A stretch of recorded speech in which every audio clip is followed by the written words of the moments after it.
Let's get straight to it with Andrew Clennell, our political editor. Andrew, these retail trade figures, very interesting for the end of the year, and they come at a delicate time on the rate cycle and as the Treasurer himself is looking at reform of the RBA. That's right, Kieran. So finally some promising news when it comes to this continuing inflation and interest rate story.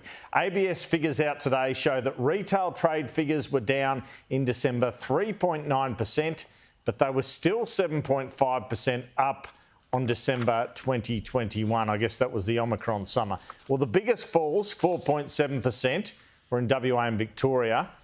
But finally, I guess there is some hope out of these figures that the economy is slowing, something that is required if those rate rises are going to stop anytime soon. In a month in which people are buying Christmas presents, sales in department stores were actually down.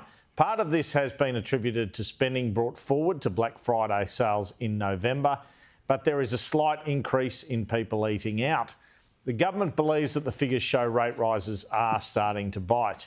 Meanwhile, in the midst of this economic news, Treasurer Jim Chalmers is still copping it over an essay he wrote for the Monthly while he was on holidays, with swingeing editorials against him in both the Australian and Australian Financial Review after the Treasurer wrote about desiring a new form of capitalism.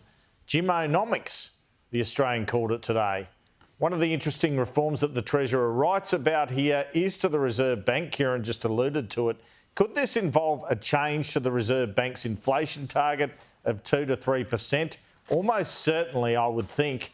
Chalmers wrote, "We will renovate the Reserve Bank," responding to the RBA review. Well, the RBA review team has flagged one potential move could be to have 2 Reserve Bank boards instead of 1. This would mean that there would be 1 board to run the bank and 1 board to determine interest rates. The argument is that way you would end up with more economists on the board that determines interest rates, which would lead to better decisions. And this is the practice at several other central banks around the world. Now, as I understand it, this review team that reports in March will give 2 options to the Treasurer. One is to change the Act, and the other is to make changes without changing the Act so it doesn't become a big parliamentary mess. I also think Reserve Bank Governor Philip Lowe is likely to depart when his term ends in September, although apparently that decision is not set in stone, Kieran.